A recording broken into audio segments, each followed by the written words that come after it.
തോറ്റു. തെരഞ്ഞെടുപ്പിൽ ഗംഭീരമായി തന്നെയാണ് തോറ്റത്. തോറ്റ ശേഷം ജയിച്ചു എന്ന് പറഞ്ഞിട്ട് കാര്യമുണ്ടോ? ഗംഭീര തോൽവി തന്നെയല്ലേ ഉണ്ടായത്. CPM സംസ്ഥാന സെക്രട്ടറി MV ഗോവിന്ദൻ കഴിഞ്ഞ ദിവസം നടന്ന ഒരു പൊതുപ്രസംഗത്തിൽ വ്യക്തമാക്കിയതാണ് ഇക്കാര്യം. നമ്മൾ ഗംഭീരമായി തോറ്റു, പക്ഷേ എന്തുകൊണ്ട് തോറ്റു എന്നാണ് ഇനി പരിശോധിക്കാൻ പോകുന്നത്. വളരെ സൂക്ഷ്മമായി പരിശോധിക്കും. പല അഭിപ്രായങ്ങൾ ഇതിനകം വന്നു കഴിഞ്ഞു. പലരും വിമർശനങ്ങളായി ലേഖനങ്ങൾ എഴുതി, പലരും കത്തുകൾ അയക്കുന്നുണ്ട്, പലരും നേരിൽ പറഞ്ഞിട്ടുണ്ട് എന്നും MV ഗോവിന്ദൻ ചൂണ്ടിക്കാട്ടി. ഇനി തിരുത്തലിൻ്റെ കാലമാണ് MV ഗോവിന്ദൻ എന്ന് പറയുമ്പോൾ തിരുത്താനുള്ള പൊളിറ്റിക്കൽ കപ്പാസിറ്റി, പൊളിറ്റിക്കൽ ആരോഗ്യം CPMന് ഇപ്പോൾ ഉണ്ടോ എന്ന പ്രധാനപ്പെട്ട കാര്യമാണ് നമ്മൾ പരിശോധിക്കുന്നത്.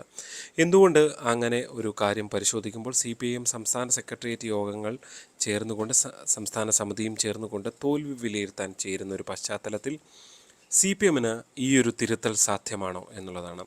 CPMന് തിരുത്തൽ സാധ്യമായതാണ് കഴിഞ്ഞ 2019 തെരഞ്ഞെടുപ്പിന് ശേഷം നമ്മൾ കണ്ടത്.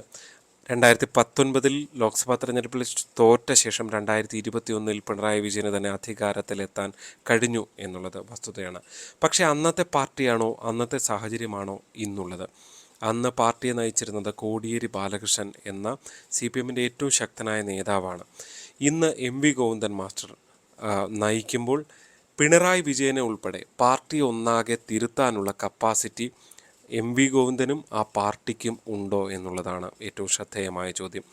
വിമർശനങ്ങൾ വന്നു കഴിഞ്ഞു. സുധാകരൻ അടക്കമുള്ളവർ പരസ്യമായി രംഗത്ത് വന്നു. തോമസ് ഐസക് രംഗത്ത് വന്നു. CPMൽ സാധാരണ നിലയിൽ കാണാത്ത വിമത സ്വരങ്ങൾ പുറത്തു വരാൻ തുടങ്ങി. പക്ഷേ തെരഞ്ഞെടുപ്പിന് തൊട്ട് പിന്നാലെ പിണറായി വിജയൻ പ്രഖ്യാപിച്ചത് സർക്കാരിൻ്റെ ഭരണവിരുദ്ധ വികാരമല്ല, മുഖ്യമന്ത്രി മാറും എന്ന എന്തെങ്കിലും തരത്തിലുള്ള ചിന്ത ആർക്കും വേണ്ട എന്നും അദ്ദേഹം പരസ്യമായി പ്രഖ്യാപിച്ചു കഴിഞ്ഞു.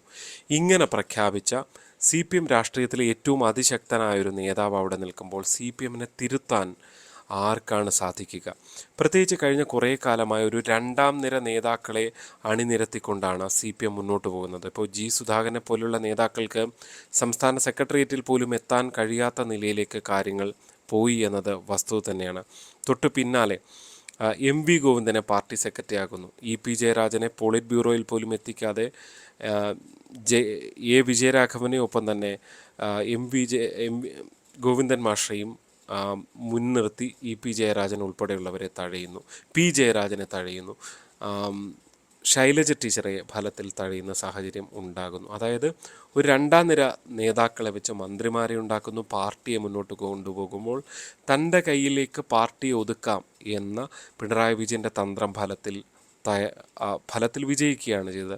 പാർട്ടി സെക്രട്ടേറിയറ്റിൽ ഉൾപ്പെടെ താൻ മുന്നിട്ട് നിർത്തിയ നേതാക്കളെ കൊണ്ടുവന്നപ്പോൾ ഇനി പിണറായി വിജയനെ തിരുത്താൻ സ്വരാജും ഒപ്പം തന്നെ മറ്റ് നേതാക്കൾക്കുമൊക്കെ സാധിക്കുമോ എന്ന ചോദ്യം പ്രസക്തമാണ്. അവിടെയാണ് CPMന് പൊളിറ്റിക്കലി ദുർബലമായ സംഘടനാ സംവിധാനം വന്നു.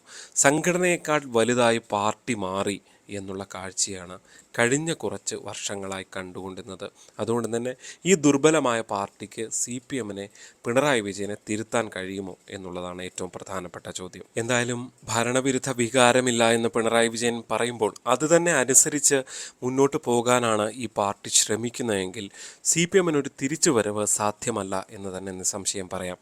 CPMനെ തിരുത്താൻ ഈ താഴേക്കിടയിലുള്ള, അതായത് താഴേക്കിടയിൽ എന്ന് വെച്ചാൽ ഇപ്പോൾ മാറി നിൽക്കുന്ന സുധാകരൻ അടക്കമുള്ള നേതാക്കളുടെ ഇടപെടൽ ഫലപ്രദമായി വരുമോ എന്നുള്ള കാഴ്ചയും വളരെ പ്രധാനപ്പെട്ടതാണ്. MV ഗോവിന്ദൻ ആഗ്രഹിച്ചാൽ പോലും തിരുത്താൻ കഴിയാത്ത നിലയിലേക്ക് ആ പാർട്ടി എത്തപ്പെട്ടു എന്നുള്ളതാണ്. പ്രത്യേകിച്ച് പിന്നോക്ക വിഭാഗങ്ങൾ വലിയ രീതിയിൽ അകലുന്നു. ഈഴവ ആദി OBC വിഭാഗങ്ങൾ അകലുന്നു. ന്യൂനപക്ഷ പ്രീണനം എന്ന നിലയിലേക്ക് കാര്യങ്ങൾ മാത്രം ഒതുങ്ങുമ്പോൾ 2026 CPMന് അത്ര ഗുണകരമായൊരു വർഷമാണ് എന്ന് കരുതാൻ വയ്യ. പ്രത്യേകിച്ച് പ്രതിപക്ഷത്തിന്, അതായത് പിണറായി വിജയൻ എന്ന മുഖ്യമന്ത്രിക്ക് നേരെ വ്യക്തിപരമായ വലിയ വിരോധം ജനങ്ങൾക്കിടയിൽ ഉണ്ടായൊരു സാഹചര്യമുണ്ട്. അതിനെ തിരുത്താൻ കഴിയാതെ തെരഞ്ഞെടുപ്പിന് ശേഷവും അതേ നിലയിൽ തന്നെ അദ്ദേഹം പ്രതികരണവുമായി ശൈലിയുമായി മുന്നോട്ട് പോകുമ്പോൾ, ഇപ്പോൾ ലോക കേരള സഭ പോലെയുള്ള ഒരു അനാമത്ത് ചെലവുമായി മുന്നോട്ട് പോകുമ്പോൾ പിണറായി വിജയൻ തിരുത്തും എന്നുള്ള ഒരു സൂചനയും അദ്ദേഹത്തിൻ്റെ ഭാഗത്ത് നിന്ന് ഉണ്ടാകുന്നില്ല എന്ന് തന്നെ പറയേണ്ടി വരും. അതുകൊണ്ട് തന്നെ MV ഗോവിന്ദൻ്റെ പ്രഖ്യാപനം, തിരുത്തുമെന്ന പ്രഖ്യാപനം നടപ്പാകും എന്ന് കരുതാൻ വയ്യ. ഫലത്തിൽ തിരുത്താത്ത പിണറായി വിജയനെ പാർട്ടിക്കാർ ഉൾപ്പെടെ തിരുത്താൻ നടത്തിയ ഒരു വോട്ടിംഗ് പാറ്റേണാണ് ധർമ്മടത്തുൾപ്പെടെ കണ്ടത്. മുഖ്യമന്ത്രിയുടെ മണ്ഡലത്തിൽ 40,000 വോട്ടിന് ജയിച്ച സ്ഥലത്ത് 2,500 വോട്ടോളം മാത്രമാണ് ഇത്തവണ ഇടതുപക്ഷത്തിന് ഭൂരിപക്ഷമുണ്ടായത്. സ്വാഭാവികമായും ദേശീയ തലത്തിൽ ഇന്ത്യ മുന്നണിക്കുണ്ടായ വലിയ ഉണർവ് സംസ്ഥാനത്ത് കോൺഗ്രസിനും ഗുണമായി മാറി എന്നുള്ള കാര്യത്തിൽ യാതൊരു സംശയവുമില്ല.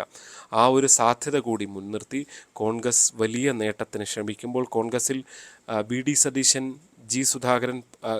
കെ സുധാകരൻ പോരൊന്നും വലിയ രീതിയിൽ ഉണ്ടായിട്ടില്ല എങ്കിൽ, കാരണം അധികാരം പിടിക്കാൻ കഴിയുന്ന ഒരു സാഹചര്യമുണ്ട് എന്ന് കണ്ടാൽ അവർ ഒരുമിക്കുന്ന കാഴ്ചയാണ് എല്ലാ കാലത്തും കണ്ടിട്ടുള്ളത്. കോൺഗ്രസിൽ പലതരം ഗ്രൂപ്പിസം പലപ്പോഴും ഉയർന്നു വരുന്നതൊക്കെ നമ്മൾ കാണാറുണ്ട്. പക്ഷേ അധികാരത്തിൻ്റെ സമയമാകുമ്പോൾ സർക്കാരിൽ കയറിയാലും വലിയ തമ്മിലടി ഉണ്ടായാൽ പോലും ഒരുമിച്ച് അധികാരത്തിന് വേണ്ടി നിൽക്കാൻ കോൺഗ്രസിനാകാറുണ്ട്. കാലേകൂട്ടി തെരഞ്ഞെടുപ്പിനെ പ്രവചിക്കുക നല്ലതല്ല. പക്ഷേ എന്നിരുന്നാൽ തന്നെയും കേരളത്തിൽ BJP വളർന്നു വരുന്ന സാഹചര്യമുണ്ട്. എല്ലാ ദിവസവും സുരേഷ് ഗോപി എന്ന കണ്ടന്റ് നിറഞ്ഞു നിൽക്കുന്നു. BJP അതിലൂടെ ജനങ്ങളുടെ മുഖമായി BJP മാറുന്നു.